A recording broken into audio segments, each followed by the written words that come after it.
যে আপনি মারফতের পাট লইছেন, এই মারফতটা যে কি এটাই তো আমি বুঝি না বাবা। এই বস্তুটা কি, কাকে বলে? এটাকে ধরা যায় নে ছোঁয়া যায় নে খাওয়া যায় নে শরীরে মাখা যায়, কোন দানে নয়ন ভরে দেখা যায়? এইটাই তো আমি বুঝি না। এই জায়গায় আমার বড় দুঃখ। আর যদি মারফত বস্তু বলে কোনো কিছু থেকেই থাকে, তাহলে আপনি বলবেন এই পৃথিবীটা সৃষ্টি হওয়ার 2,70,00,000 বৎসর আগে এই মারফতটা কোথায় ছিল? কিন্তু মারফতে কেন আসতে হবে? মারফত বিষয়বস্তু কি এটা ধরা যায় না খাওয়া যায়? মারফত কোথায় ছিল, কে নিয়ে এসে কারে দিল? মারফত যে করতে হবে এটা কোরআনের কোথাও আছে কি নাই? আমার বাইরে এই পৃথিবী ছিল অন্ধকার ধন্ধকার কুয়া, কেন নইরাকার রে আকার উকার শিকার দীর্ঘিকার কোনো কিছুই ছিল না। উজানে আমার ডিম্বু পারে ভাটিতে সে পদ দেয় দেবা জনু সামনু, চারদিক থেকে চারটে উথাল বাই।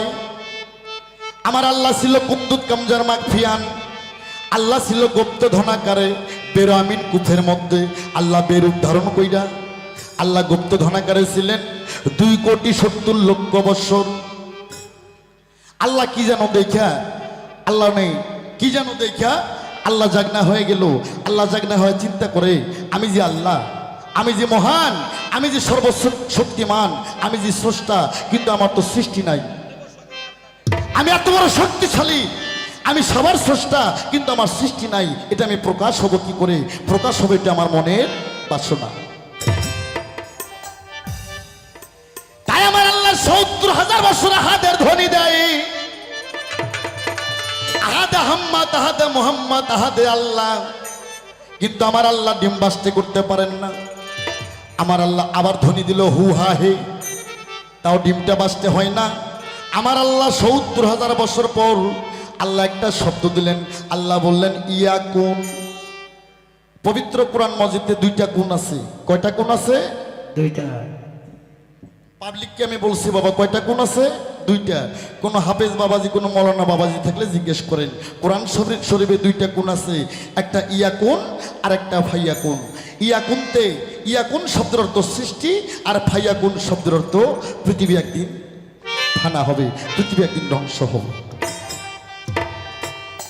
তাই যখন আল্লাহ বললেন ইয়াকুন,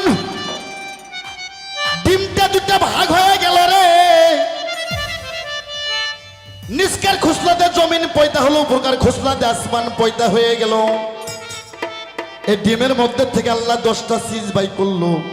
10টা সিজর থেকে আরশ, কুরসি, লৌহ কলম, লৌহ মাহফুজে কিন্তু দরব্দের গাছ, ইসরাফিল সিংহাসন, শরম নামের আয়না, 7টা বেহস্ত, 7টা দোজক আবার আল্লাহ পয়দা করলো। এখন বেহস্ত কয়টা বাবা? 8টা। এই তুই কোস্কিল লেগে বেহস্ত এখন কয়টা? 8টা। আর দোজক 7টা। আল্লাহ পৃথিবী যখন সৃষ্টি করছে সমান ভাগে পৃথিবীটা ভাগ করছে। 7 তালা আসমান, 7 তালা জমিন, একটা রাত একটাই দিন। কি বাবা? নারী পুরুষ, ভালো মন্দ, সাগর পাহাড়। কিন্তু বেহস্ত বানাইলো 8টা, আর দোজক বানাইলো 7টা। আল্লাহ শুরুতে 7টা বেহস্ত, 7টা দোজক বানাইছে। একটা বেহস্ত আল্লাহ বানাই নাই, একটা পাবলিক বানাইছিল। আল্লাহ ওরে সরাই দিয়া বেহস্তরা টান দিয়ে নিল। সেদিন থেকে আল্লাহ পাকের বেহস্ত হইল 8টা, আর দোজক হইল 7টা। প্রথম মৌলানা সাহেবের কাছে আমার প্রশ্ন, একটা বেহস্ত যে পাবলিক বানাইছে, এই বেহস্তটা দেখতে কেমন? আল্লাহর বান্দা নবীর উম্মত মইরে গেলে যদি জান্নাত পায়, আল্লাহর বানানো জান্নাতে কারা যাইব, আর এই পাবলিকের জান্নাতে কারা যাইব? তবে পালা শরীয়ত মারফত আমি একজন নারী। তবে হয়তোবা আপনারা পালা গান শুনে থাকবেন বড় বড় সাধকদের, শিল্পীদের। আমিও শুনেছি, তবে দেখেছি শরীয়ত মারফত পালা 2টা পুরুষেই হয় বাবা।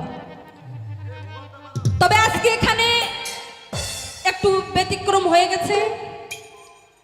আজকে যদিও আমি একজন মেয়ে মানুষ, তবু সকলেই আজকে যতক্ষণ সময় আমি এই মঞ্চের মধ্যে থাকব, সকলকে মানতে হবে আমি রুমি সরকার একজন শরীয়তের পাক্কা হক্কানি আলেম। যদি নাই মানতে পারেন বাবা, তাহলে তো গান শুনে মজা পাবেন না। আর গান শিল্পী যত বড়ই ভালো সে হোক না কেন, যদি শ্রোতা দর্শকে গান শ্রবণ না করে, ওই শিল্পী চাইলেন আরো মূল্য নেই বাবা।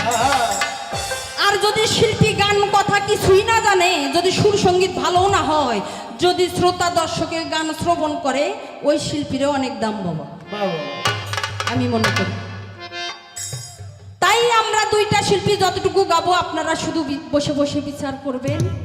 আজকের জন্য আমরা দুইটা শিল্পী ভোকাল নষ্ট হয়ে গেছে। হ্যালো,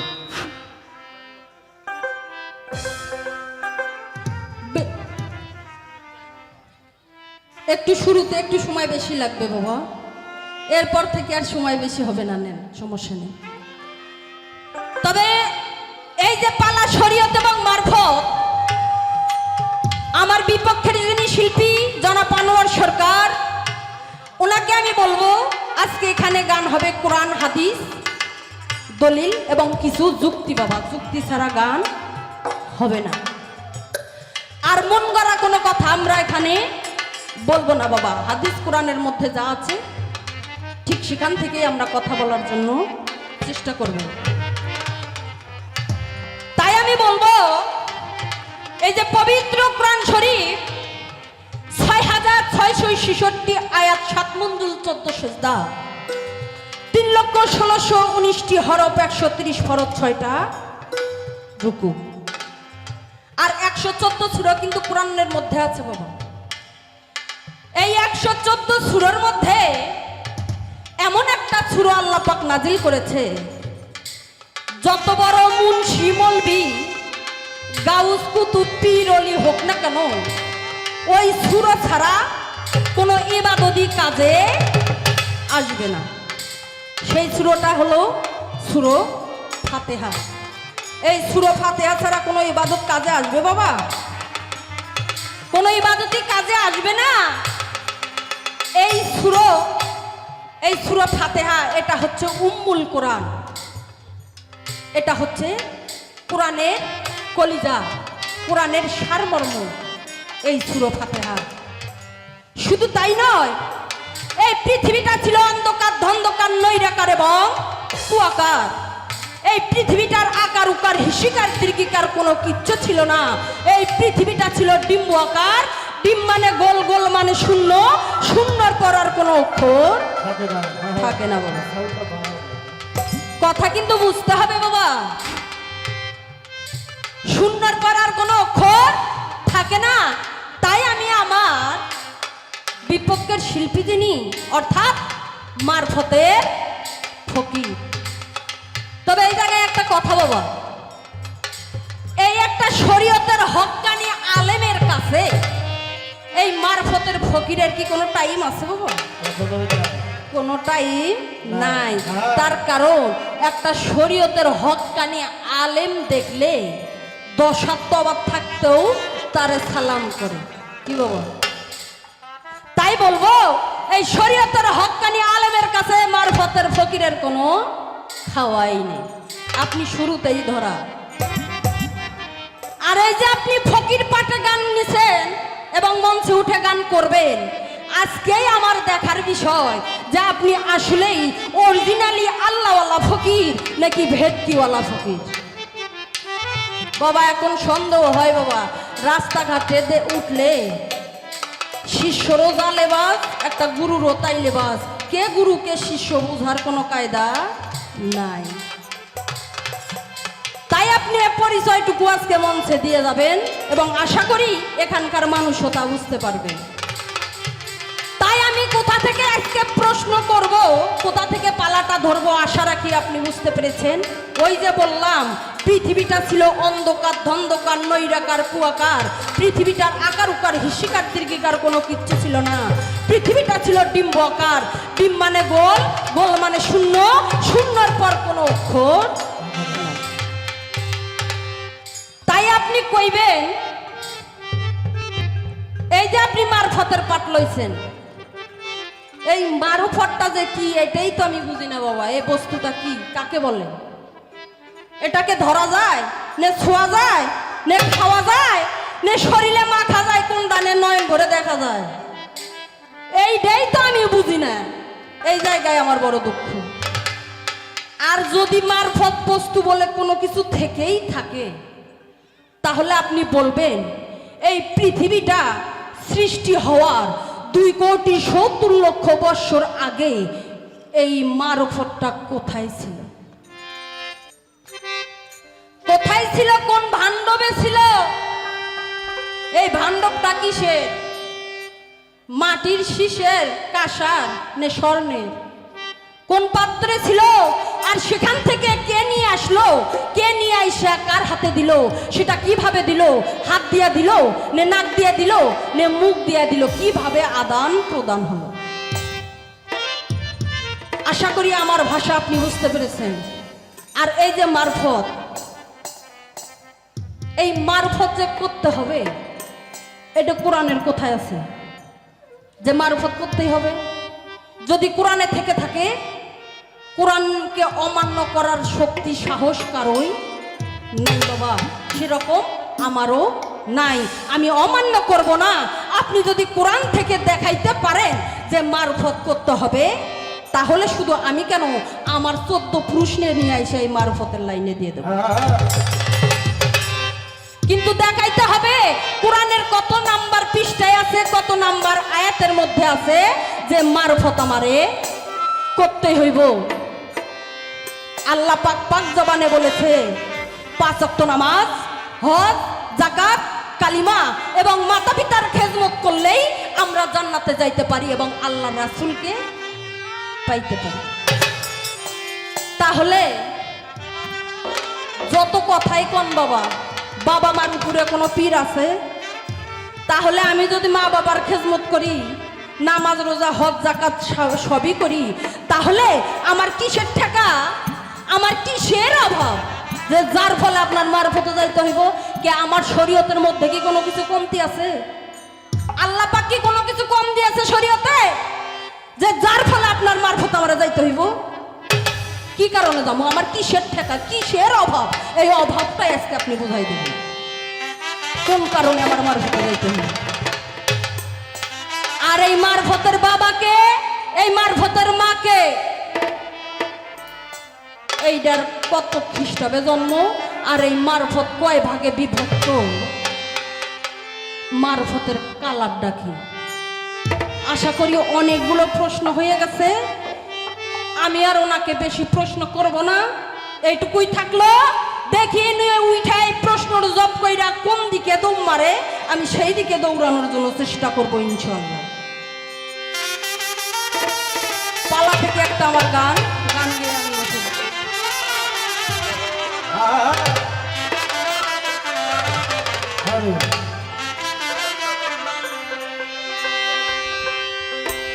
ওই বাজে ইসলামের ডঙ্কা,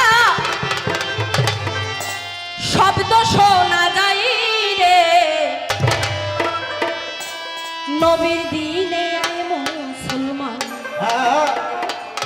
নবীর দিনে আই।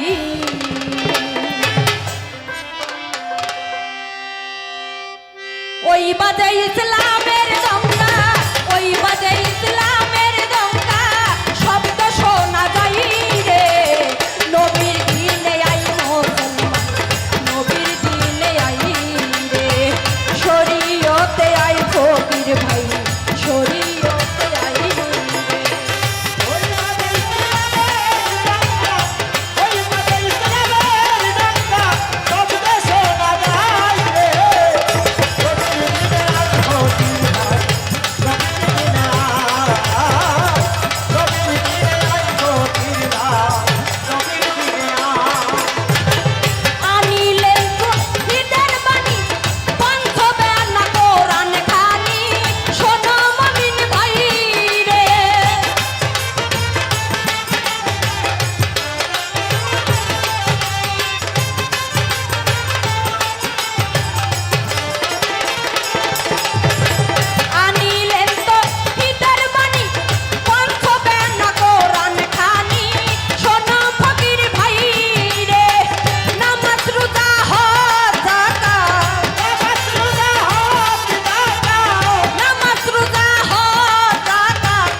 বাবা, এই সাউন্ডটা গান করলে দ্বিতীয়বার আর সেই শিল্পীরা আনবো না।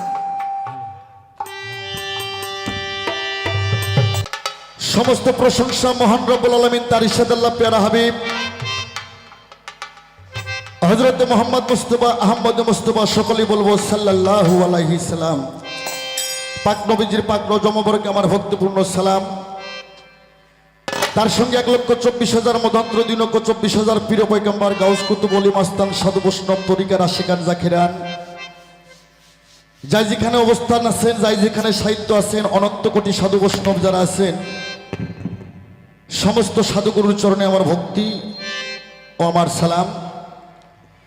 এই মঞ্চের সভাপতি সহ সভাপতি প্রধান অতিথি ডান পাশে যারা মান্যগণ্য ব্যক্তি বসে আছেন, ময়মুরব্বীগণ, পর্দার আড়ালে মা বোন যারা আছেন, অনেক দূর দূরান্ত থেকে ময়মুরব্বীগণ যারা আছেন, সমস্ত মুসলমানের প্রতি আমার সালাম। আসসালামু আলাইকুম ওয়া রাহমাতুল্লাহি ওয়া বারাকাতুহু।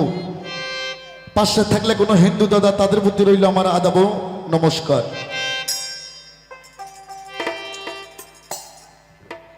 বাবা, যে সরিষার দিয়ে আমি ভূত ছাড়াই ওই সরিষার মধ্যে ভূত। কুমুরটির লোকে কয় সময় লস হয়ে গেল, তাড়াতাড়ি গান তাড়াতাড়ি গান। গানটা তো সহজ বিষয় না বাবা। হ্যালো, মেশিন যদি ঠিক না হয় যে পর পর করতেছে, মানুষে কমপ্লেন দিতেছে।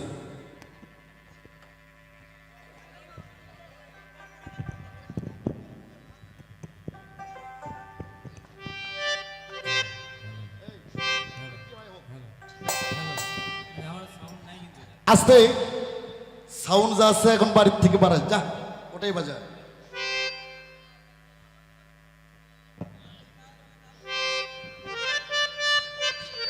এটা আপনাদের দোষ। আমি প্রথমে ওই যে রাকিবুল কই গেল, আমি রাকিবুলকে বলছি বাবা আমি ওখানে তোমাদের ওখানে যাবো, আগে পরিবেশটা আগে প্রথম আগে সাউন্ড সিস্টেমটা ঠিক করো বাবা। হ্যাঁ, যত বড় শিল্পী হোক, আমার বাজান রশি সরকার আইলো, সাউন্ড ভালো না হলে কাজ হবে না। তো যাই হোক, আজকের পালা গান, পালাটা শরীয়ত আর মারিফত, এলেমে শরীয়ত এলেমে মারিফত। আমার যিনি প্রতিপক্ষ গায়িকা, বাংলাদেশের সুনামধন্য খ্যাতনামা শিল্পী, গাইবান্ধা সদর জনাব রুমি সরকার, সে গাবে শরীয়তের আইন। আর আমি লঘন্য গোলাম, আমি গুনাহগার, ছোট্ট একজন মানুষ, আমাকে দেওয়া হয়েছে মারফতের সাধন। আমার ঠিকানা বগুড়া ডিস্ট্রিক্ট সোনাতলা থানা, মা বাবা হাউস করে আমার নাম রাখছে আনোয়ার সরকার।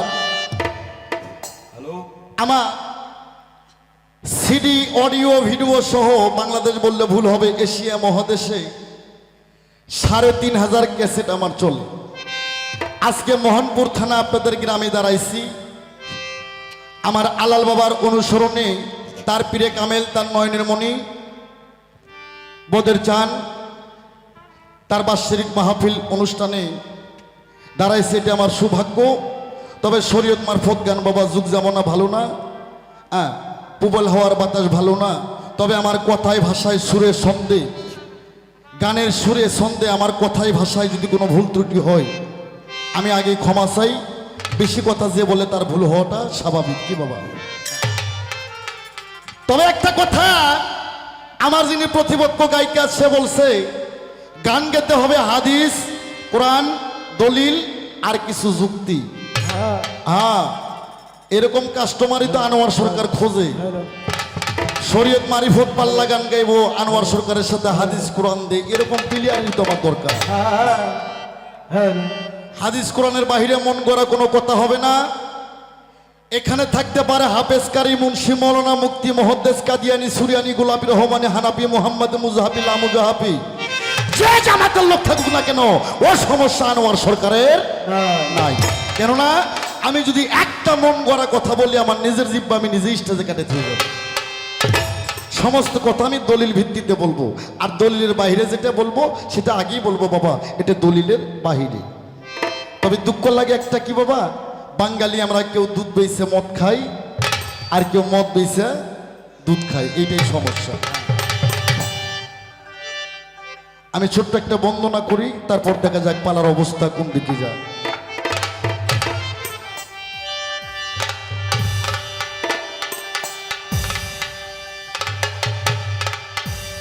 ওরে সুরে সুরে ডাকি আল্লাহ তোমারে,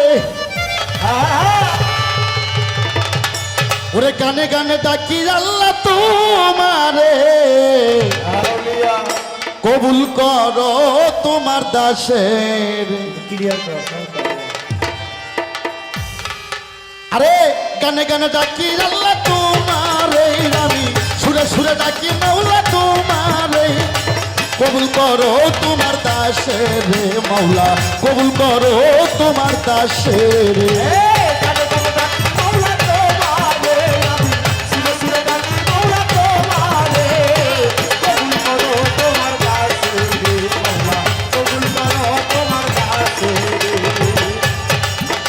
আরে আদম রে করছিলা ক্ষমা হইছেল গুনাহগার,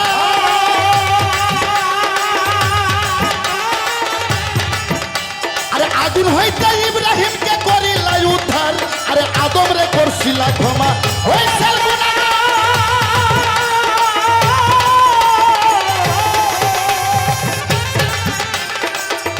আরে আগুন হইতে ইব্রাহিমকে করিলাই উদ্ধার, বেহেশতের বাগান করলাই আগুনে রে, বেহেশতের বাগান করলাই আগুনে রে, কবুল করো তোমার দাসে রে মাওলা, কবুল করো তোমার দাসে। কানে কানে ডাকি মাওলা তোমারে, আমি সুরে সুরে ডাকি মাওলা তোমারে, কবুল করো তোমার দাসে মাওলা, কবুল করো তোমার দাসে। আরে ইউনূস রে করছিলা ক্ষমা মাছের উদর,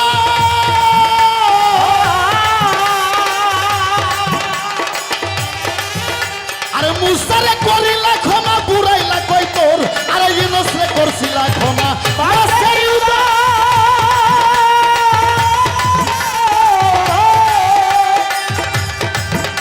আরে মুসা রে করিলা ক্ষমা বুড়াইলা কই তোর, কিরা হতে বাঁচাও আল্লাহ আইয়ুবে রে, কিরা হইতে বাঁচাও মাওলা আইয়ুবে, আরে কিরা হতে বাঁচাও আল্লাহ আইয়ুবে রে, কবুল করো তোমার দাসে রে মাওলা, কবুল করো তোমার দাসে। সুরে সুরে ডাকি মাওলা তোমারে, গানে গানে ডাকি মাওলা তোমারে, কবুল করো তোমার দাসে মাওলা, কবুল করো তোমার দাসে। আরে বন্ধি আল্লাহ বন্ধি নবী হযরত আলীর চরণ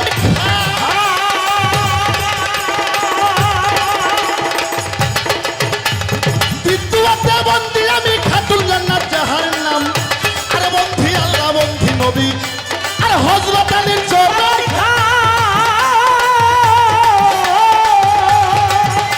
আরে বিদ্যুতে বন্ধি আমি খাতুন জান্নাত জাহান্নাম, ইমাম দুহে পাক চরণে সালাম হে,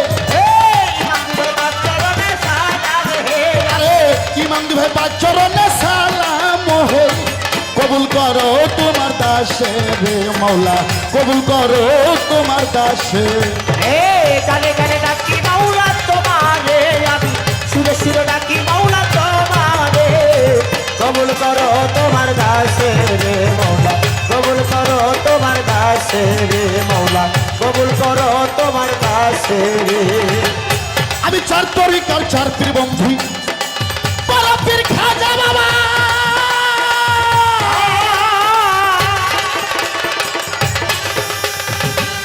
আরে মানিকগঞ্জে বন্দি গাবো দয়াল চাঁদ রশিদ বাবা, আমি চার তরিকার চার পীর বন্ধু বড় পীর খাজা বাবা,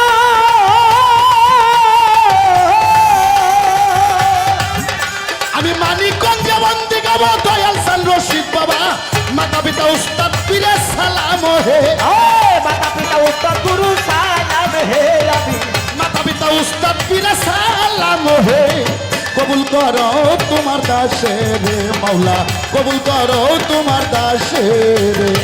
সুরে সুরে ডাকি মাওলা তোমারে, আমি কানে কানে ডাকি মাওলা তোমারে, কবুল করো তোমার দাসে রে মাওলা, কবুল করো তোমার দাসে রে। আমার পরিচয়টা যাই জানাই না, আনোয়ার সরকার নাম ধরি,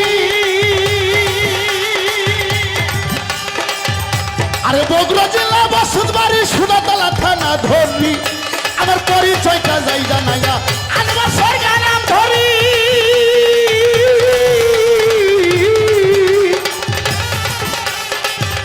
আমার বগুড়া জেলা বসতবাড়ি সোনাতলা থানা ধরি কলেজ হাতে ধরলাম আমার ঠিকানা হে এ কলেজ ঘাটে ধরলাম আমার ঠিকানা হে কলেজ হাত ধরিলাম আমার ঠিকানা হে কবুল করো তোমার দাসে রে মাওলা কবুল করো তোমার দাসে এ সুরে সুরে ডাকি মাওলা তোমারে আমি কানে কানে ডাকি মাওলা তোমারে কবুল করো তোমার দাসে রে মাওলা কবুল করো তোমার দাসে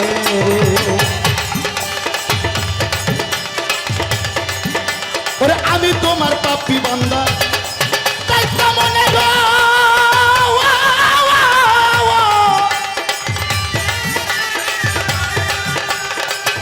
ওরে ষষ্ঠী জানে দয়া জানে করি ওই উদ্ধার ওরে আমি তোমার পাপ তাই তো বলে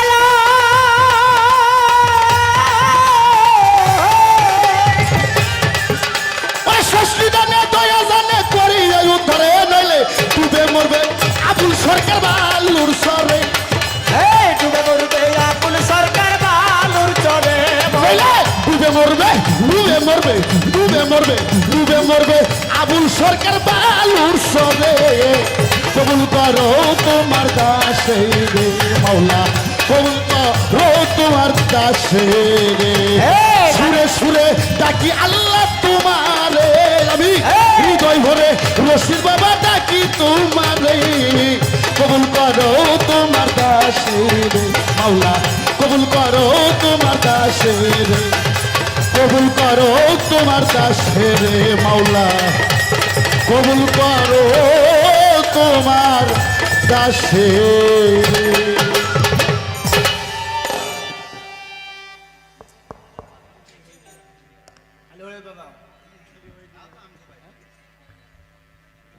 যা হবার হয়েছে বিয়ের বউ মরে গেলে নিকের বউ দিয়ে তো সংসার করতে হয় কি বাবা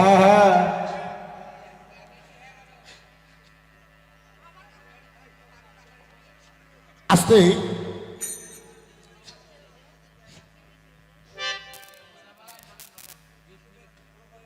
কি বাপজান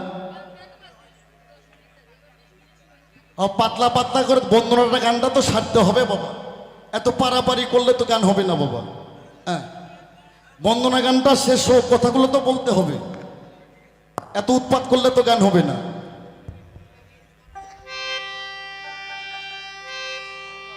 আস্তে উনি আমার কাছে বলছে মারিফত এটা কেমন বস্তু এটা উনি বোঝে না এটা ধরা যায় না খাওয়া যায় না গায়ে মাখা যায় কি বাবা তার কারণ শরীয়তের পঞ্চমেনা শরীয়ত সোজা রাস্তা শরীয়তের মধ্যে বিধান আছে আইন আছে গণ্ডি আছে যেমন শরীয়তের নামাজ সাজদা হজ যাকাত কালেমা মাতা পিতার খেদমত করলেই জান্নাত পাওয়া যাবে সুন্দর সোজা রাস্তা কিন্তু মারফতে কেন আসতে হবে মারফত বিষয়বস্তু কি এটা ধরা যায় না খাওয়া যায় মারফত কোথায় ছিল কে নিয়ে এসে কারে দিল মারফত যে করতে হবে এটা কোরআনের কোথাও আছে কি নাই আর বেশি বললে মানুষ দিতে হয়ে যাবে মানুষ বুঝতে পারুক না পারুক এটা আমার দোষ নয় পাবলিককে আমি বলে দিচ্ছি হ্যাঁ আমার ভাইয়েরাই এই পৃথিবী ছিল অন্ধকার ধন্ধকার কুয়া কেন নৈরাকার রে আকার উপর শিকার দীর্ঘিকার কোনো কিছুই ছিল না উজানে আমার ডিম্বু পারে ভাটিতে সে পদ দেয় দেবা জনু সামনু চারদিক থেকে চারটে উথাল ভাই আমার আল্লাহ ছিল কুদ্দুত কামজার মাগফিয়ান আল্লাহ ছিল গুপ্ত ধনাকারে বেরো আমিন কুফের মধ্যে আল্লাহ বেরূপ ধারণ কইরা আল্লাহ গুপ্ত ধনাকারে ছিলেন 2,70,00,000 বছর আল্লাহ কি যেন দেখা আল্লাহ নেই কি যেন দেখা আল্লাহ জাগনা হয়ে গেল আল্লাহ জাগনা হয়ে চিন্তা করে আমি যে আল্লাহ আমি যে মহান আমি যে সর্বশক্তিমান আমি যে স্রষ্টা কিন্তু আমার তো সৃষ্টি নাই আমি এত বড় শক্তিশালী আমি সবার স্রষ্টা কিন্তু আমার সৃষ্টি নাই এটা আমি প্রকাশ হব কি করে প্রকাশ হবে এটা আমার মনের বাসনা তাই আমার আল্লাহ 70 70,000 বছর আহাদের ধ্বনি দেয়, আহাদে হাম্মাদ, আহাদে মোহাম্মদ, আহাদে আল্লাহ। কিন্তু আমার আল্লাহ ডিম বাস্তে করতে পারেন না। আমার আল্লাহ আবার ধ্বনি দিল হু হা হে, তাও ডিমটা বাস্তে হয় না। আমার আল্লাহ 70,000 বছর পর আল্লাহ একটা শব্দ দিলেন। আল্লাহ বললেন ইয়া কুন। পবিত্র কোরআন মজিদে 2টা গুণ আছে। কয়টা গুণ আছে? 2টা। পাবলিককে আমি বলছি বাবা, কয়টা গুণ আছে? 2টা। কোনো হাফেজ বাবাজি, কোনো মৌলানা বাবাজি থাকলে জিজ্ঞেস করেন। কোরআন শরীফে 2টা গুণ আছে, একটা ইয়াকুন আর একটা ফাইয়াকুন। ইয়াকুনতে, ইয়াকুন শব্দের অর্থ সৃষ্টি, আর ফাইয়াকুন শব্দের অর্থ পৃথিবী একদিন ফানা হবে, পৃথিবী একদিন ধ্বংস হবে। তাই যখন আল্লাহ বললেন ইয়াকুন, ডিমটা 2টা ভাগ হয়ে গেল রে। নিষ্কার খুসলাতে জমিন পয়দা হলো, উপরকার খুসলাতে আসমান পয়দা হয়ে গেল। এই ডিমের মধ্যে থেকে আল্লাহ 10টা সিজ বাই করলো। 10টা সিজর থেকে আরশ, কুরসি, লৌহ কলম, লৌহ মাহফুজ, কিন্তু দরপ্তের গাছ, ইসরাফিল, সিংহাসন, শরম নামের আয়না, 7টা বেহস্ত, 7টা দোজক আবার আল্লাহ পয়দা করলো। এখন বেহস্ত কয়টা বাবা? 8টা। এই তুই কোস্কিল লেগে বেহস্ত এখন কয়টা? 8টা। আর দোজক 7টা। আল্লাহ পৃথিবী যখন সৃষ্টি করছে সমান ভাগে পৃথিবীটা ভাগ করছে। 7 তালা আসমান, 7 তালা জমিন, একটা রাত একটাই দিন। কি বাবা? নারী পুরুষ, ভালো মন্দ, সাগর পাহাড়। কিন্তু বেহস্ত বানাইলো 8টা, আর দোজক বানাইলো 7টা। আল্লাহ শুরুতে 7টা বেহস্ত, 7টা দোজক বানাইছে। একটা বেহস্ত আল্লাহ বানাই নাই, একটা পাবলিক বানাইছিল। আল্লাহ ওরে সরাইয়ে দিয়া বেহস্তরা টান দিয়ে নিল। সেদিন থেকে আল্লাহ পাকের বেহস্ত হইল 8টা, আর দোজক হইল 7টা। প্রথম মৌলানা সাহেবের কাছে আমার প্রশ্ন, একটা বেহস্ত যে পাবলিক বানাইছে, এই বেহস্তটা দেখতে কেমন? আল্লাহর বান্দা নবীর উম্মত মইরে গেলে যদি জান্নাত পায়, আল্লাহর বানানো জান্নাতে কারা যাইব, আর এই পাবলিকের জান্নাতে কারা যাইব? আর যে পাবলিক বেহস্তটা বানাইছে, পাবলিকের নাম কি, আর বাপের নাম কি, আর বাপ কিসের ব্যবসা করে খাইতো?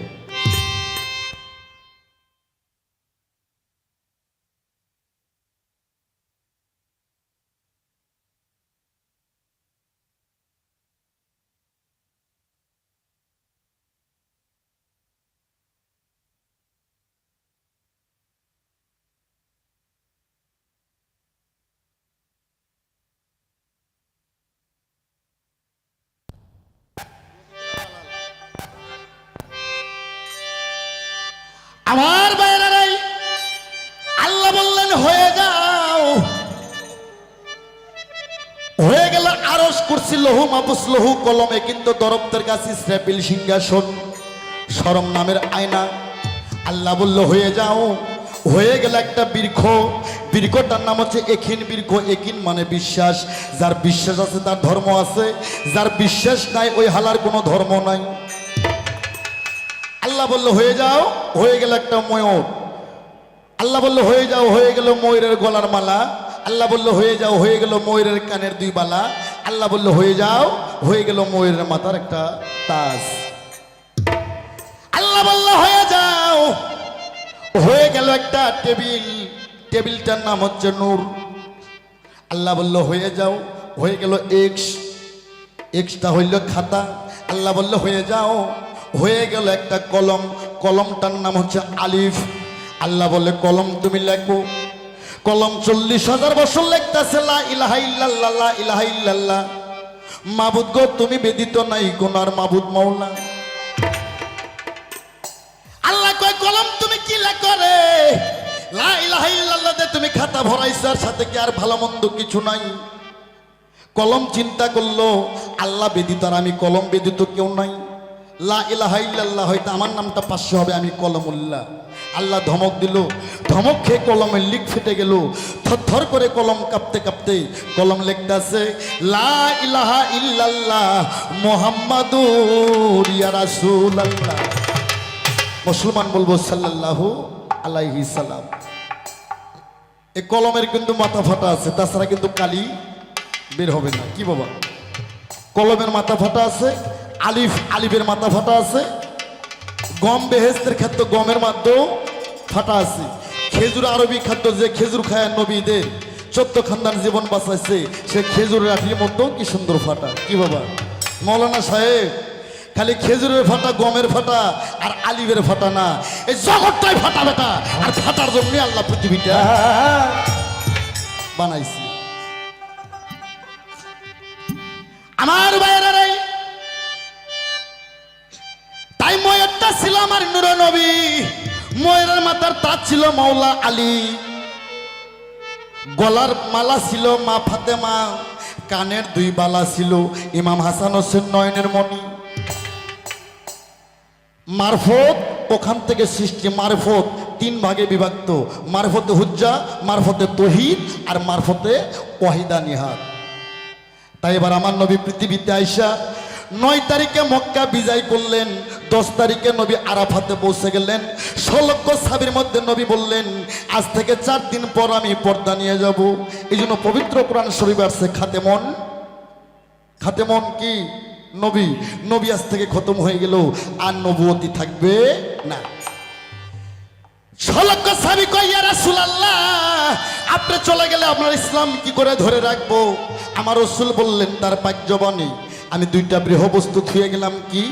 কয়, একটা আমার কোরআন সুন্নাহ আর একটা আহলে বাইয়াত সুন্নাহ। আহলে বাইয়াত সুন্নাহ ইয়ার সাবিগণ কয়, হুজুর কোরআন তো বুঝলাম, কিন্তু আহলে বাইয়াত কি? আমার নবী বলতেছে, সাবিগণ রে, আহল মানে আমার পরিবার আর বাইয়াত মানে আমার বর্জক। বলে আপনার তো পরিবারই নাই। 14 জন স্ত্রীর মধ্যে 3 জনের সন্তান হয়েছে, 11 জনের হয় নাই। 3টা ছেলে 4টা মেয়ে। 4টা মেয়ের নাম হযরত ফাতেমা, হযরত জয়নব, হযরত রোকেয়া, উম্মে কুলসুম। 3টা ছেলের নাম তৈয়ব, তাহের, আর একটা পালক ছেলে যার নাম ছিল ইব্রাহিম। ইয়া রাসূলুল্লাহ, আপনার তো ছেলে সন্তান হয় মরে গেছে, তারা তো পাইছে নাই, আপনার তো বংশ নাই। তখন আমার নবী বললেন, ওই চাদরটা আলোক করো। চাদরটা আলোক করলো, দেখার মধ্যে 4 জন ব্যক্তি। কে? মাওলা আলী, মা ফাতেমা জান্নাতুল জহুরা, ইমাম হাসান, ইমাম হোসেন। আমার নবী বললেন, আনা আলিউন মিন্নি, আলী আমা হইতে, আমি নবী আলী হইতে। আনা ফাতেমা তুম মিন্নি, মা ফাতেমা আমা হইতে। মা ফাতেমা আমা হইতে, আমি নবী মা ফাতেমা হইতে। আনা হাসান হুসাইন মিন্নি, হাসান হুসাইন আমা হইতে, আমি নবী হাসান হুসাইন হইতে। তোমরা জেনে রাখো, এরা আমার পরিবার, এরা আমার পরিবার, এরা আমার বংশ। আমরা এতদিন পর্যন্ত জুদা হইব না, যতদিন পর্যন্ত জান্নাতে হাউস কাউসারে না পৌঁছবো। আমার নবী হাদিসের কন্ডিশন টানলেন। আমার নবী পাক বললেন, মান কুনতুম মাওলাহু ফাজাহানা আলিউন মাওলা, আমি নবী যার মাওলা, আজ থেকে আলী হবে তার মাওলা। যারা আমার কাছে বায়াত হইছো, প্রত্যেকে তোমরা মাওলা আলীর কাছে বায়াত হও। ইনি বলছে, এ পীরের কাছে মুরিদ হইতে হবে, মারফত নিতে হবে, কিসের অভাব?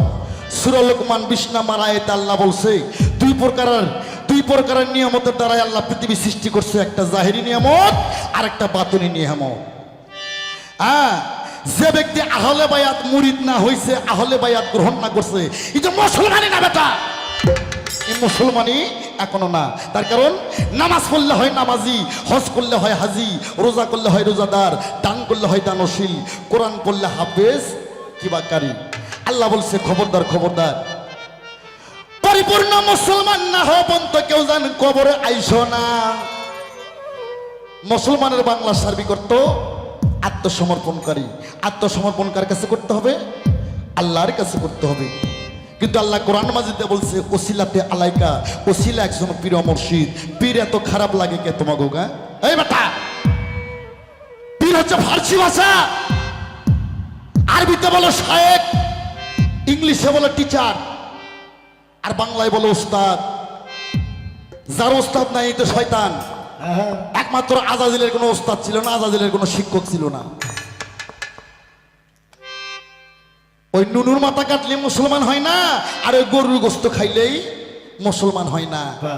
আল্লাহ ইলাহা ইল্লাল্লাহু মুহাম্মাদুর রাসূলুল্লাহ, এই কলেমার উপর যতক্ষণ পর্যন্ত আপনি, যতদিন পর্যন্ত ঈমান না আনবেন, বিশ্বাস না করবেন, 1000 বছরে কলেমা পড়লেও আপনি মুসলমান হতে পারবেন না।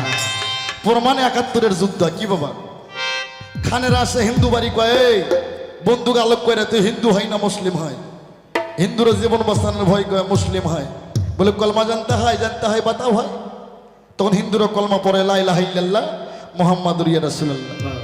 যুদ্ধ ভালো হয়ে গেছে, আবার বাড়িতে এসে মূর্তি পূজা শুরু করছে। এই জন্য আমি বলছি খালি কলেমা পড়লেই মুসলমান হয় না, যতক্ষণ পর্যন্ত কলেমার উপর আপনি ইয়াকিন না আনবেন, বিশ্বাস না আনবেন, ঈমান না আনবেন। আমার বাইরে নাই, আমার নবী বললেন যারা আমার কাছে বায়াত হয়েছে প্রত্যেকে আলীর কাছে বায়াত হও। কয় কোরআনের কোথায় আছে? আল্লাহ রহি দিল বন্ধু রে, তুমি বলে দাও যারা তোমার হাতে হাতে বায়াত গ্রহণ করছে তারা আমি আল্লাহ আমার কুদরতি হাতে হাতে তারা বায়াত গ্রহণ করছে। জোরে জোরে বলি সুবহানাল্লাহ। আল্লাহ বলল, হ্যালো হ্যালো, আল্লাহ বলল বন্ধু তুমি বলে দাও যারা তোমার হাতে হাতে বায়াত গ্রহণ করছে তারা আমি আল্লাহ আমার কুদরতি হাতে হাতে তারা বায়াত গ্রহণ করছে। তাই তো কুষ্টিয়ার দরবেশজি লালন সাইজি বলছে যিনি মুর্শিদ তিনি রাসূল, এতে খোদাও সে হয়। এই কথা লালন ফকির কয় না, আল্লাহর দলিলে কয়। হ্যাঁ, যে ব্যক্তি খালি শরীয়ত করে এই ফাসিকি আরম্ভ করছে একটা ফাসিক, আর যে ব্যক্তি খালি মারিফত করে এই হচ্ছে কাফের। আল্লাহর বান্দার নবীর উম্মত হতে গেলে তোমাকে শরীয়ত, হকিকত, তরিকত চার তরিকায় তোমাকে দাখিল থাকতে হবে। শরীয়তে গাছের গোড়া, হকিকতে ডাল, তরিকতে পাতা ধরে, মারুফতে ফল।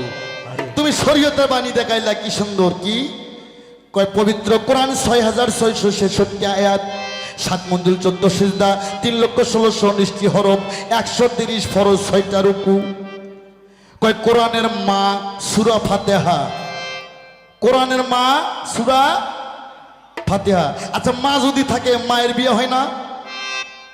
মেয়ে হইলে তাহলে বিয়ে হইলে তাহলে মায়ের স্বামী হয় না বাবা?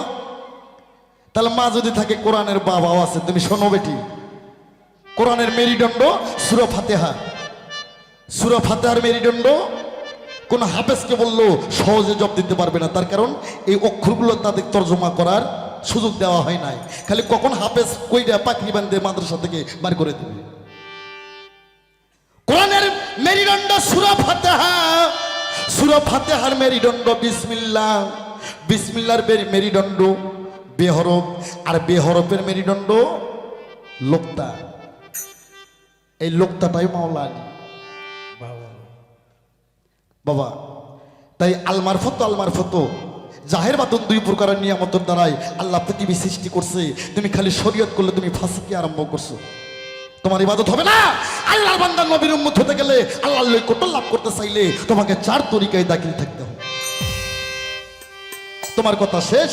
হ্যাঁ, শরীয়তের মারফতের বাবাকে, মারফতের বাবা মাওলা আলী মুশকিল গোসা, আর মারফতের মা যার নামটা আল্লাহ কোরআনে বলছে খাতুনি জান্নাত ফাতেমা জহুরা গুলা নামে ডুরি নারীকুলের শিরোমণি, বেহেশতের রমণী, সে হবে নবীর নন্দনী, যার নামটা আত্মা বেহেশতের কেটে নাকা ফাতেমা জান্নাতি। আর তোমরা তো শরীয়তের লোক, আসল কথা কইলে হ্যাঁ সলিম ভাই নৌ কই থেকে নামো। বাবা তুমি যে শরীয়তের আলেম আমার কাছে আজকে দাঁড়াইছো, তুমি যে শরীয়তের ৫ ওয়াক্ত নামাজের তাকুত দিলাই, ৫ ওয়াক্ত নামাজ ফজর ২ রাকাত ফরজ, জোহর ৪ রাকাত ফরজ, আসর ৪ রাকাত ফরজ, মাগরিব ৩ রাকাত ফরজ, আবার এশার নামাজ ৪ রাকাত ফরজ। আমার প্রশ্ন মাওলানা সাহেব তুমি কইবে এই ৫ ওয়াক্ত নামাজ ফজর ২ রাকাত ফরজ, জোহর ৪ রাকাত ফরজ, আসর ৪ রাকাত ফরজ, মাগরিব ৩ রাকাত ফরজ, আবার এশা ৪ রাকাত ফরজ। আমার প্রশ্ন থাকলো এই ৫ ওয়াক্ত নামাজ ছোট বড় হইল কে? আর বিধান এর বিষয়বস্তু কি? আর শরীয়তটা এটা কত খ্রিস্টাব্দে জন্ম হয়েছে? এই শরীয়তের কারখানা কোথায়, কোথায় থেকে উৎপন্ন হয়েছে?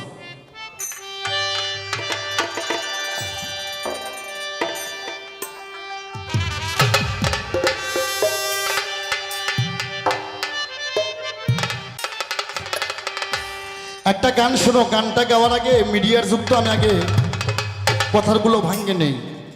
বাবা বাংলাদেশের বাউল সম্রাট আমার বাবা জান কিবলা আব্দুল রশিদ সাইজি রশিদ সরকার, আমি মৌলানা সাহেবকে বলতে চাই এই আলেম শব্দের অর্থ জ্ঞানী। কি বাবা? আলেম শব্দের অর্থ জ্ঞানী। কি জ্ঞান? তাকে এক প্রকারের জ্ঞান অর্জন করলে তে সে আলেম হবে না। একটা হক্কানি আলেম হতে গেলে তাহাকে দুই প্রকারের জ্ঞান সংগ্রহ করতে হবে, একটা বাহ্যিক জগতের জ্ঞান আর একটা হচ্ছে গায়েবী এলেম। তোমাকে দুনিয়াদারির কাগজ কলমের লেখাপড়াও থাকতে হবে, তোমাকে আধ্যাত্মিক বাহ্যিক জগতের গায়েবী এলেমও তোমার মধ্যে থাকতে হবে। হ্যাঁ, এই শরীয়তের এলেম আর মারফতের এলেম, দুইটা এলেম যার মধ্যে নাই সে কখনো হক্কানি আলেম হতে পারে না। তাই আমার বাবাজি সেদিকে লক্ষ্য করে গান লিখছে, গানটা শুনেন। ওরে কালির লেখায় আলেম হয় না, ওরে বেটা গাইবে এলেম যারও নাই। আরে নূর কালি অজুতে মাক্কা কালির কালিতে কোরআন লেখা, যে পাইছে আল্লাহ রসুলের দেখা তার কোনো এলেম বাকি নাই।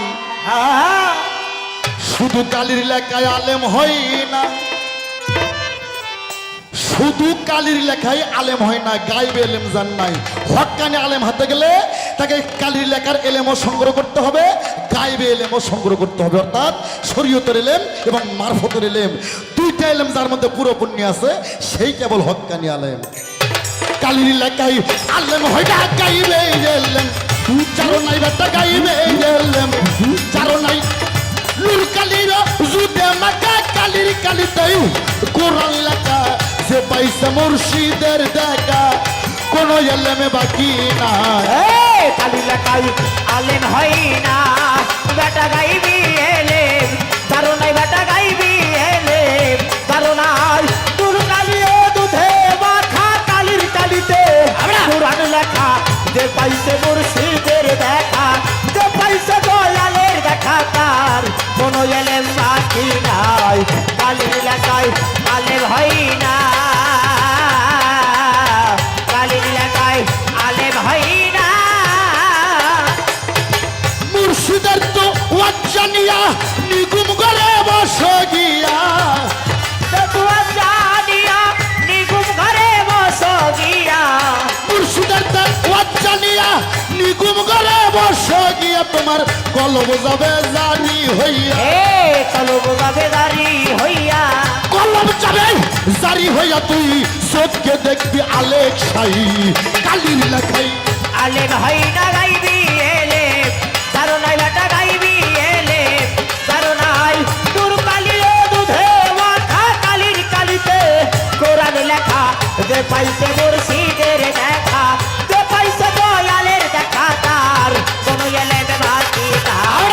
কালির লেখায় আলেম হয় না, কালির লেখায় আলেম হয় না। হুজদাদন কালেম করো ভানা বিরসায়ে কে করো, হুজদাদন গায়েব করো,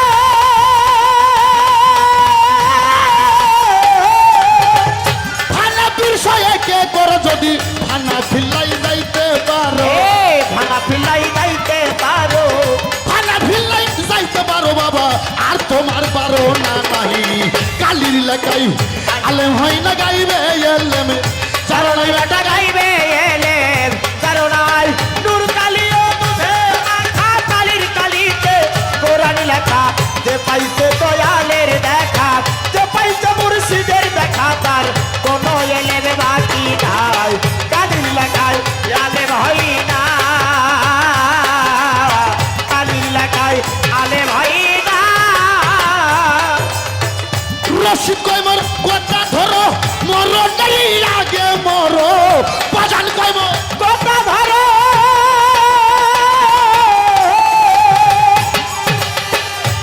সরকার রশিদ কয় মোর কথা ধরো, মরণ নেই আগে মরো, বাজান কয় মোর কথা ধরো, বাজান কয় মোর কথা ধরো, মরণ নেই আগে মরো বাবা, মরার আগে মরতে পারো। মরার আগেই মরতে পারো, আরে যদি মরার আগে মরতে পারো বাবা, ভাবের মরা মইরো না। কালি লাগাই আলেম হই না, গাইবি এলেম যারো নাই বেটা গাইবি এলেম যারো নাই।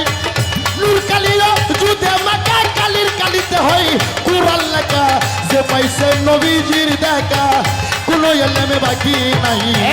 কালির লেখায় আলেম হই না। ওরে কালির লেখায় আলেম হই না। ও বেটা গাইবি এলে কারণাই বেটা গাইবি এলে কারণার নূর কালি ও দুধে মাথা কালির কালিতে কোরআন লেখা যে পাইছে দয়ালের দেখা যে পাইল মুর্শিদের দেখা তার কোনো এলেম বাকি নাই কালির লেখায় আলেম হই না কালির লেখায় আলেম হই না হুজদার দম কায়েম করো হানাফির শায়েখকে করো গায়েব করো হুজদার দম কায়েম করো হানাফির শায়েখকে করো হানাফিলাই যাইতে পারো ভাড়া পিলাই যাইতে পারো হানাফিলাই যাইতে পারো যদি আর তোমার ভাবনা নাহি কালির লেখায় আলেম হই না গাইবি এলেম যার লেখাটা গাইবি এলের করুণাই নূর কালি ও দুধে মাথা কালির কালিতে কোরআন লেখা যে পাইছে রশিদের দেখা যে পাইছে দয়ালের দেখা কোন এলেম বাকি নাই কালির লেখায় আলেম হয় না আমার বাবাজি তো সামান্য মানুষ না, উনি হাদিস কুরসি পড়ে আর গান লেখে। ইহুদিদের যুদ্ধে হাজার হাজার হাফেজ, এই ইহুদি কাফের বেদিন শয়তানের দলেরা হাফেজকে তারা হত্যা করে যুদ্ধের ময়দানে, সিফিরের ময়দানে, জঙ্গি জালালের যুদ্ধে, বদরের যুদ্ধে। আমার রাসূল করিম সাল্লাল্লাহু আলাইহি সাল্লাম উনি বললেন, আমার হাফেজ তো মারা যাচ্ছে, কোরআনটা আমার হারান যাবে না, কোরআনটা রাখতে হবে। আগে কিন্তু এই গাইড কোরআনটা ছিল না নবীর সময়। নবীর সময় ছিল হাফেজ। তাই আমার বাবা রশিদ সাহেবজি বলতেন, দিল কোরআনের হাফেজ যারা, তারা কেবল জানে পদ্ধতি, মরা ছেলেই বিয়ে করে নবযুবতী। কাফেরদের যুদ্ধই যখন হাফেজ মারা যায় ছোট বাবা, আমার রসুল বলল এই কোরআনটা সম্পন্ন করতে হবে। তাই হযরত ওসমান গনি রাদিয়াল্লাহু আনহুর আমল থেকে এই কোরআনটা গাইড হলো। এই কোরআন পড়তে হবে, এই কোরআন পড়তে হবে, তোমাকে গাইবি এলেম, এলেমে মারফতের সাধন তোমার মধ্যে থাকতে হবে। মৌলানা সাহেব, শরীয়ত এবং মারফতের এলেম যদি তুমি ঠিক রাখো, তাহলে তুমি হবে হক্কানি আলেম, আর নইলে তুমি কালির লেখায় আলেম হয় না গাইবি এলেম কারণাই বেটা গাইবি এলেম কারণাই নূর কালি ও দুধে মাথা কালির কালিতে কোরআন লেখা যে পাইছে দয়ালের দেখা যে পাইছে মুর্শিদের দেখা তার কোনো এলেম বাকি নাই কালির লেখায় আলেম হয় না কালির লেখায় আলেম হয় না সরকার রশিদ কইমর কথা ধরো, মরণের আগে মরো, বাজান কইব কথা ধরো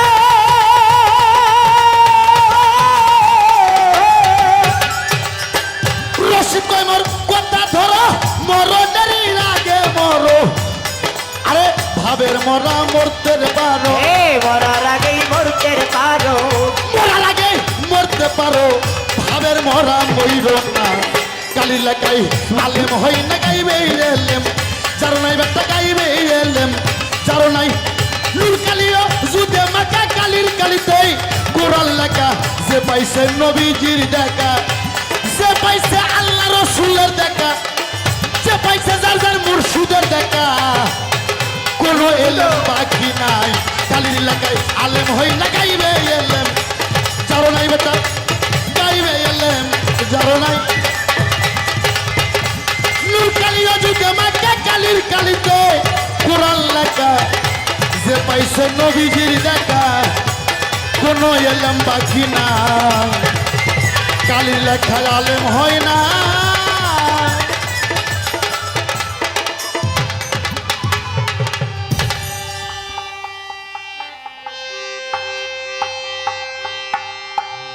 আমরা শুনতে পারলাম। তবে বাবা, আমিও ওনাকে যাহা জিজ্ঞাসা করেছিলাম উনি সুন্দরভাবে তা মীমাংসা করেছে, তবে তার পাশাপাশি উনি আমাকে কিছু প্রশ্নও রেখে গেছে বাবা। তবে প্রশ্নের জবাব আমি করব, তবে তার আগে আমি কয়েকখান কথা বলবো। আমি বলেছিলাম যে আমার শরীয়তে এমন কিসের অভাব যার ফলে আমাকে মারফতে যাইতে হবে। কেন যাব আমি, কি কারণে যাব? উনি আবার বলেছিলাম আমি যে আমার শরীয়তের মধ্যে আছে, আল্লাহ পাক বলেছে 5 ওয়াক্ত নামাজ, হজ, যাকাত, কালিমা এবং মাতা পিতার খেদমত করলেই আমরা জান্নাতে যাইতে পারি এবং আল্লাহ রাসূলকে পাইতে পারি। তাহলে আমার কিসের ঠেকা, কিসের অভাব যার ফলে আমাকে মারফতে যাইতে হবে? উনি এই জায়গায় অনেকগুলো কথা বললেন। কথা বলে আবার আমি শুনতে পেলাম উনি বর্তমান কিছু নমুনা দেখালো বাবা। যেমন কয় এই কালেমা পড়লেই মুসলমান হয় না, তার উপর বিশ্বাস থাকতে হবে, একিন থাকতে হবে। তবে এই যে আপনি কিছু বর্তমান বললেন যে 71 সালে যুদ্ধর সময় কয় খানেরা যখন হিন্দু বাড়ি বাড়ি যায়, যা বলে যে তুমি মুসলিম হয়, এখন জীবন বাঁচা তো ফরজ বাবা। জীবন বাঁচার তাগিদে ভয়ে বলে হ্যাঁ মুসলিম হয়। কয় কালিমা বাতাও হয়, কালিমা বাতাও। তখন কালিমা পড়ে লা ইলাহা ইল্লাল্লাহ মুহাম্মাদুরিয়া রাসূলুল্লাহ। তবে হ্যাঁ কয় তাই কি তারা মুসলমান হয়েছে? যখন যুদ্ধ ভালো হয়ে গেছে আবার যার যার মতো মুক্তি পূজা শুরু করছে। তবে ফকির সাহেব আপনার এই জায়গায় একটু মনে হয় ভুল আছে। তার কারণ জীবন বাঁচা কি বলছে? ফরজ। জীবন বাঁচা ফরজ। আর তাদের যদি কালেমার উপর বিশ্বাসে না থাকতো, যদি একিনে না থাকতো, তাহলে কি তারা সেই সময় কালেমা পড়তো? কখনোই পড়তো না। কালেমার উপর বিশ্বাস আছে বিধয় সেই সাহসে, সেই শক্তিতে তারা তখন কালেমা পড়ছে। আর আমি রুমি সরকার মনে করেন যে যে ধর্মেরই লোক হই না কেন, আমার কাছে ধর্মটা বড় বিষয় নয়। আমার কাছে কথা হলো আমি রুমি সরকারই যদি না থাকি তাহলে আমি গুরু ভোজনাই বা কেমনে করব, আর কৃষ্ণ ভোজনাই বা কেমনে করব? পাবো বাবা? পাবো না। তার জন্য আগে আমাকে বেঁচে থাকতে হবে, আমাকে সুস্থ সবল থাকতে হবে। তাই আমি আমার ফকির সাহেবকে বলবো যে ফকির সাহেব আপনি একটু বুঝালেন, সে জায়গাও আমার কালেমার অবদান রয়েছে। তার কারণ কালেমার প্রতি বিশ্বাস আছে বিধয় কালেমা পড়ে তারা সে সময় জীবনটা বাঁচাই গেছে। থাক সেসব কথা। তবে আমি যদি সেদিকে ভালো করে 2-4খান কথা বলি বাবা, সে সময় এখন আমরা রাস্তাঘাটে বের হলে অনেক পীর মশাক দেখা যায় বাবা, অনেক সাধুগুরুদের দেখা যায়। তাই তো কবি বলেছে গুরু মেলে পথে ঘাটে, শিষ্য মেলা বড় দায়। আর এখনকার যে অবস্থা বাজান, যদি আমরা রাস্তাঘাটে বের হই, কে গুরু কে শিষ্য বোঝার কোনো কায়দা নাই। আর কারো শরীরে কারো লেবাজে লেখাও নাই এইটা গুরু এইটা শিষ্য। তাই আগে যদি সেই 71 সালে যুদ্ধ সময় পীর ছিল, কিন্তু এত ঘন পীর ছিল না বাবা। ছিল এত ঘন ছিল না, কিন্তু তবুও তারা সেই সময় কতদিন বাইচে গেছে? 100 বছর বাঁচেনি, 150 বছর বাইচে যায়নি, অবশ্যই 100-150 বছর বাইচে গেছে, 120 বছর বাইচে গেছে। তাদের শরীরও ছিল সেই রকম বাবা। আর তাদের মুখ দিয়ে যে বাক্যই বলতো সেই বাক্যই ফলতো।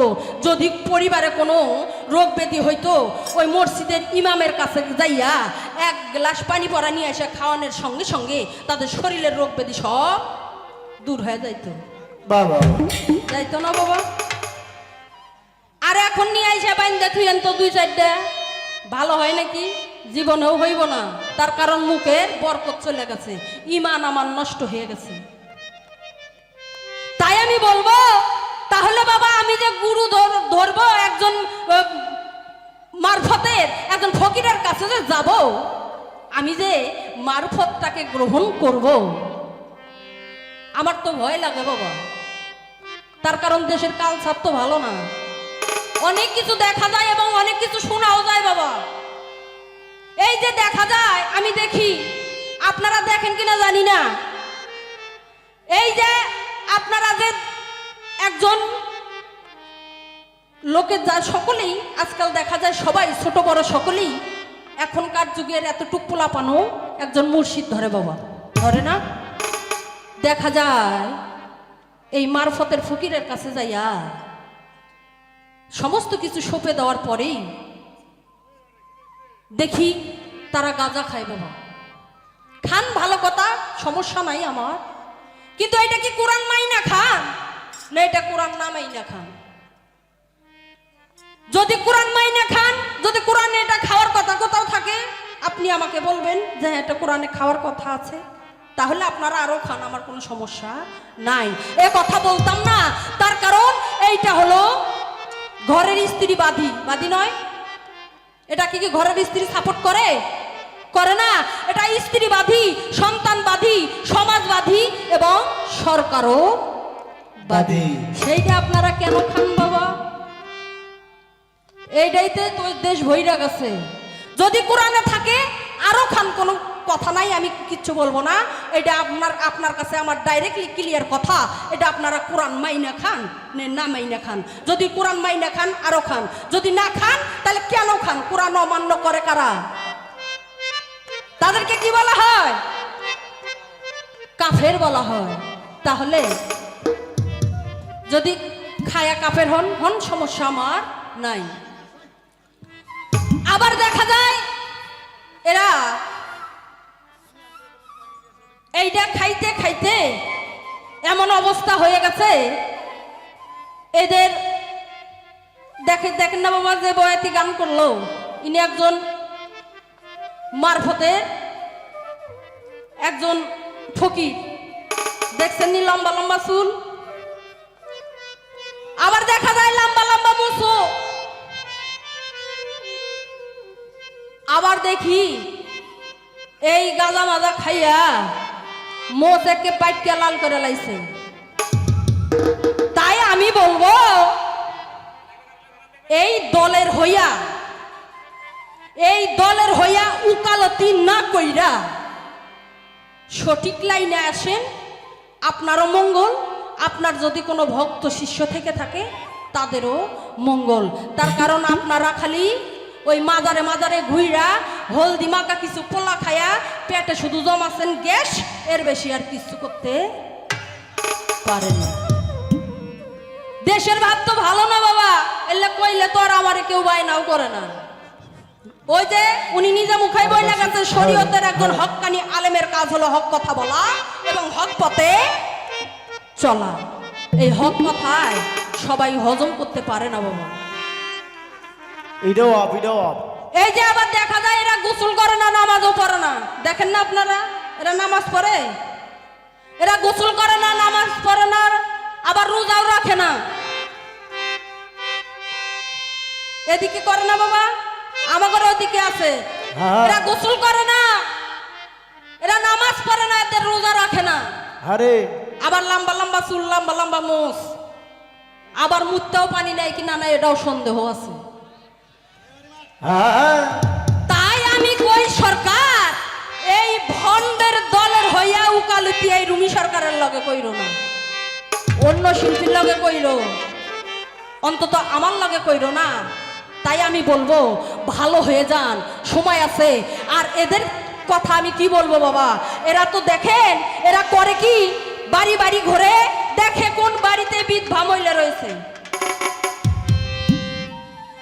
কোন বাড়িতে বিধবা মহিলা আছে, আবার দেখে স্বামী থুইয়া চইলা গেছে, সেই বাড়িতে যায় চাল নেয়, নিয়া ঘরের সিপাই চাপায়, দরজার সিপায় তালিম দেয়। আবার দেখা যায় ঢোল খোল মোমবাতি জ্বালাইয়া হালকা জিকির করে,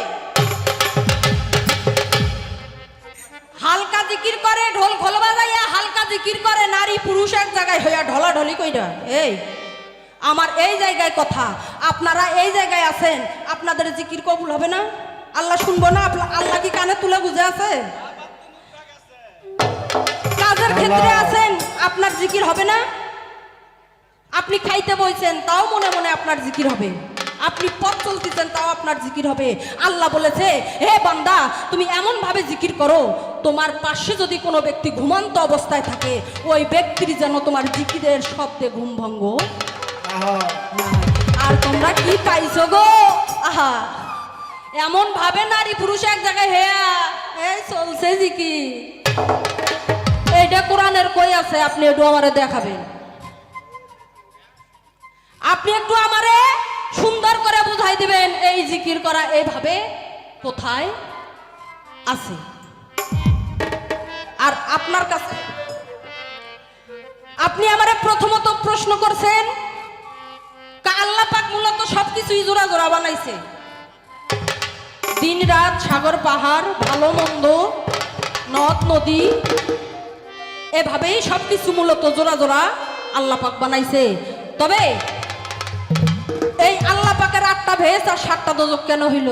এই একটা ভেস্তে আল্লাহ পাক বানাই নাই, সাধারণ পাবলিক বানাইছিল। এই ভেস্তেটা আল্লাহ পাক কাইরে নেওয়ার লগে লগেই আল্লাহর ভেস্ত হইল 8টা আর দোজক হইল গিয়া 7টা। এই জায়গায় পেঁয়াজ ধরছে। এই আল্লাহ পাকের বানানো ভেস্তের মধ্যে কোন শ্রেণীর উম্মতেরা যাবে? আর আমার ওই সাধারণ পাবলিকে যে ভেস্ত বানাইলো, এই ভেস্তের মধ্যে কোন শ্রেণীর উম্মতেরা যাবে? আর ভেস্তটা যে ব্যক্তি বানাইছে, এর নাম কি? ওই ভেস্তটার নাম কি? সুন্দর প্রশ্ন। এই ভেস্তটা যে ব্যক্তি বানাইছে, এই ব্যক্তিটার নাম হইল বাদশাহ সাজ্জাদ। আর ওই ভেস্তটার নাম হইল সাইদ ভেস্ত।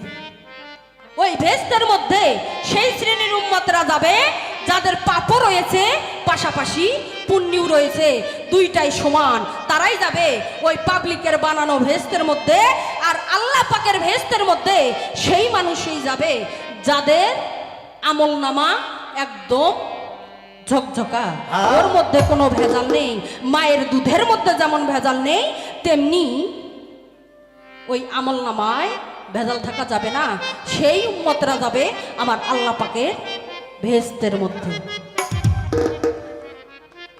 আবার বলছে, এই যে আমি নামাজের কথা বলছিলাম, 5 ওয়াক্ত নামাজ, কাই রুমি নামাজ নিয়ে তো সেই ফটর ফটর করো। এই যে 5 ওয়াক্ত নামাজ, ফজরের নামাজ 2 রাকাত ফরজ, জোহরের নামাজ 4 রাকাত ফরজ, আবার আসরের নামাজ 4 রাকাত ফরজ, আবার মাগরিবের নামাজ হইছে 3 রাকাত ফরজ, আবার এশার নামাজ হইছে 4 রাকাত ফরজ। এই যে নামাজগুলা ছোট বড় কেন হইল? এই 2, 3 আবার 4, এটার কারণ কি? সুন্দর করে একটু বসাইবা। এই যে 5 ওয়াক্ত নামাজ, ফজর 2 রাকাত আদম নবীর উপর। আদমের বাবাও নাই, মাও নাই, তাই আদমের 1 রাকাত, আমার আল্লাহর 1 রাকাত, এই 2 রাকাত নামাজ ফরজ। আবার জোহরের নামাজ 4 রাকাত ইব্রাহিম নবীর উপর। ইব্রাহিম নবীর বাবাও ছিল, মাও ছিল, তাই বাবা মার 2 রাকাত, ইব্রাহিম নবীর 1 রাকাত, আমার আল্লাহর 1 রাকাত। আবার আসরের নামাজ হইল 4 রাকাত ফরজ ইউনুস নবীর উপর। ইউনুস নবীর বাবাও ছিল, মাও ছিল, তাই বাবা মার 2 রাকাত, আমার ইউনুস নবীর 1 রাকাত, আমার আল্লাহর 1 রাকাত। আবার গিয়ে মাগরিবের নামাজ হইল 3 রাকাত ফরজ ঈসা নবীর উপর। ঈসা নবীর মা ছিল কিন্তু বাবা ছিল না, তাই মার 1 রাকাত, আমার আল্লাহর 1 রাকাত, ঈসা নবীর 1 রাকাত। আবার মাগরিবের নামাজ হইল গিয়া ঈশান নামাজ হইল গিয়া 4 রাকাত মুসা নবীর উপর। মুসা নবীর বাবাও ছিল, মাও ছিল, তাই বাবা মার 2 রাকাত, আমার আল্লাহর 1 রাকাত আর মুসা নবীর 1 রাকাত। এই হইল গিয়া আপনার নামাজের ছোট বড় হওয়ার আসল কারণ। আর কমু আর কি বাজান, ওনার ব্যবহার দেখেন না, কথা কয় আবার হোসনাও বের যায়। ওনারে তো কিছু কইতে পারি না। যে 2-4 খানা গান আমি শিখেছি, ওনারই অবদান, উনি আমার মুর্শিদ। এই পীরেরা হইল কাল সাপ বাবা। বাংলাদেশে যত সাপেই থাক না কেন, সব সাপে যদি দংশন করে, এ করে ভালো করার জন্য রোজা আছে। তাগরে ডাকলে ঝাড়ফুঁক করলে ভালো হয়ে যায়। আর পীরেরা যদি একবার বাঁকা নজরে তাকায়, বাংলাদেশে কোনো রোজা নাই, কোনো কবিরাজ নাই যে তারে ভালো করে, একমাত্র মৃত্যু ছাড়া, স্বয়ং আল্লাহ ছাড়া। আরে এরা হচ্ছে সেই জাত বাবা। এই জন্য বেশি কিছু কইতে পারি না। আজ যখন গাড়ি থেকে নামলাম, কিছু ভক্তবিন্দু ওনার আইসা দৌড়াইসা কয় বাজা জয় গুরু।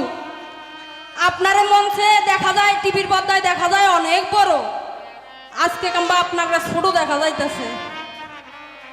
তো এই জায়গায় আর কিছু কইতে পারলাম না, এই জায়গায় কয়ে লই, ছোট তো হবেই বাবা।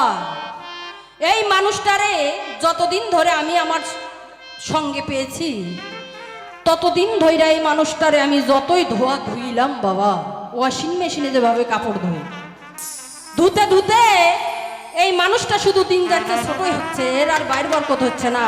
আশা করা যায় ভবিষ্যতেও আর এর কোনো বাইর বরকত হবে না। তাই বাবা, আপনি যাহা জিজ্ঞাসা করেছেন আমি সুন্দরভাবে তা মীমাংসা করেছি। এবারে আপনার কাছে আমার কিছু প্রশ্ন থাকবে। এই প্রশ্ন হইল, আপনি যে একজন মারফতের ফকির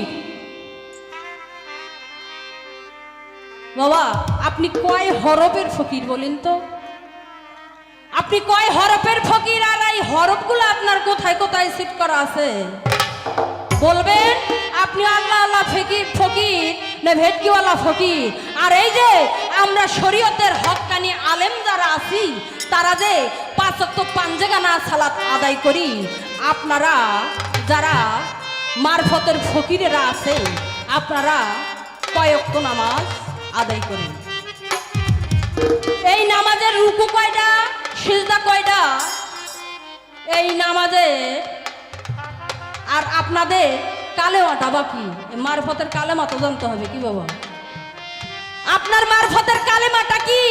এই কালেমাটা শুধু আজ দেখবই না, এই কালেমাটা আমার হাতে ধরাই দিতে হইব। এই কালেমাটা কি? এই কালেমার রং কি? এই কালেমার জাত কি, সিফাত কি? আমারে বুঝাইতে হবে।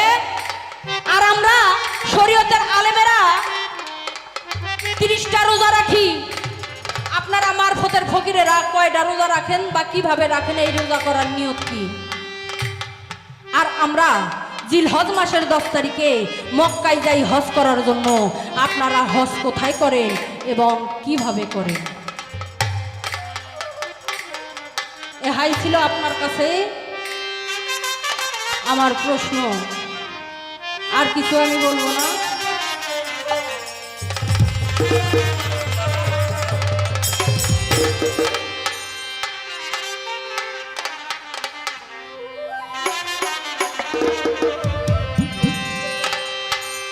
মুখে মুখে অনেক কিছুই কয় বাবা, কিন্তু কাজের বেলা ঠন ঠনা ঠন। ওই যে একটা কথাই আছে, অতিভক্তি চোরের লক্ষণ।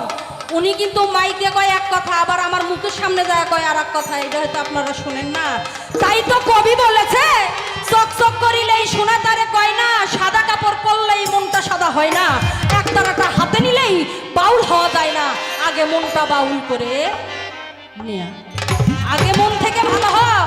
আমি তো গান যেটুকুই গাই, যেটুকুই করি, বেড়াই তো সাধুগুরুদের চরণ ধুলি নিয়া বাবা।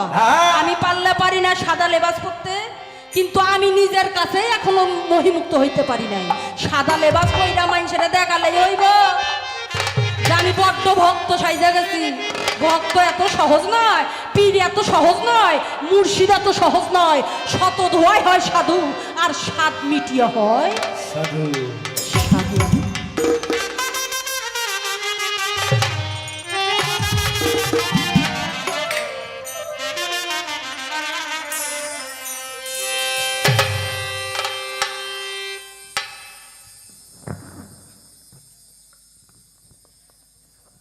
আলহামদুলিল্লাহ। গান কেমন লাগছে আপনাদের, তাই না?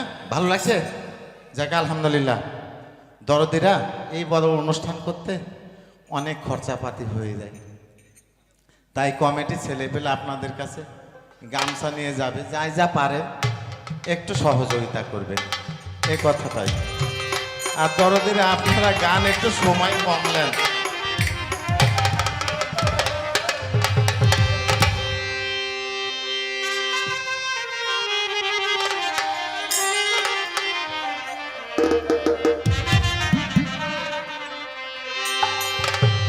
ওরে নবিদা কই তা করো না, নবিদা কই তা করো না, ওরে নবিদা কই তা করো না, কই পাইলা এই আউড়ি মাথা পরি বুঝলাম না ফকিরি তোমার, বুঝলাম না ফকিরি।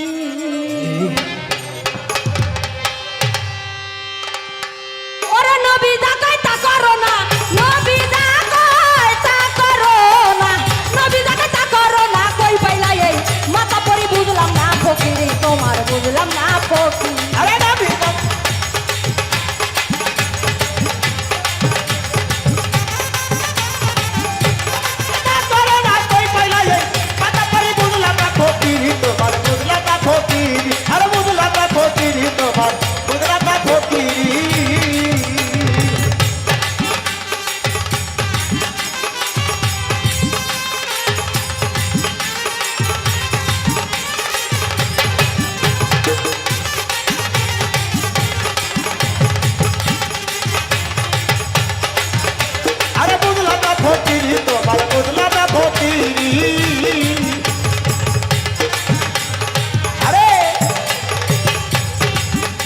ওরে মানে না ভাই হাদিস কুরআন আল্লাহ রাসূলের বিধান, তো রসের পাসন খাইয়া পেট কইরা আছে ভারী। আরে পেট কইরাছে ভারী, আরে পেট কইরাছে ভারী, আরে পেট কইরাছে ভারী। ওরে মানে না ভাই হাদিস কুরআন আল্লাহ রাসূলের বিধান, পঞ্চদশের পাসন খাইয়া পেট কইরা আছে ভারী, আরে পেট কইরা আছে ভারী। আরে পেট কইরাছে ভারী, আরে পেট কইরাছে ভারী, আরে পেট কইরাছে ভারী। দাদা পীরের নাম জানে না, যায় না পীরের বাড়ি, ফকির ভাই ভাই রে আমার, দাদা পীরের নাম জানে না, যায় না পীরের বাড়ি। ওরে কামলা টাকা সালাম পাইয়া, কামলা টাকা সালাম পাইয়া দুইরা লইছো, দোকানদারি কই পাইছাও ফকিরি, তুমি কই পাইছাও ফকিরি।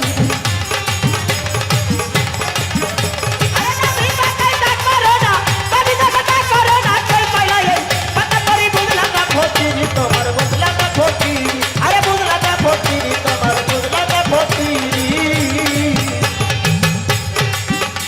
আরে 1 বছর হয় মুরিদ হইছো এ ফকির, আরে 6 মাসে খেলাফত পাইছো, আরে আরে তোর সত্তা সব মুরিদ কইরা দল কইরা তো ভারী, আরে দল কইরা তো ভারী। আরে দল কইরাছো ভারী, আরে দল কইরাছো ভারী, আরে দল কইরাছো ভারী। আরে 1 বছর হয় মুরিদ হইছো, আরে 6 মাসে খেলাফত পাইছো, তোর সত্তা সব মুরিদ কইরা দল কইরা তো ভারী, আরে দল কইরা তো ভারী। ভারী, আরে দল কইরাছো ভারী, আরে দল কইরাছো ভারী।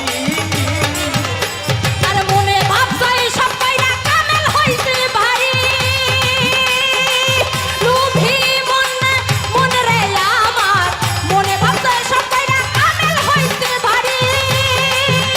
তোমার কামলিয়াতি ছুটটা যাইবো, কামলিয়াতি ছুটটা যাইবো, কামলিয়াতি ছুটটা যাইবো, খাইবা যদি তোরার বাড়ি কই পাইছাও ফকিরি, তুমি কই পাইছাও ফকিরি, আরে কই পাইছাও ফকিরি, তুমি কই পাইছাও ফকিরি।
রাখ রাখ রাখ রাখ।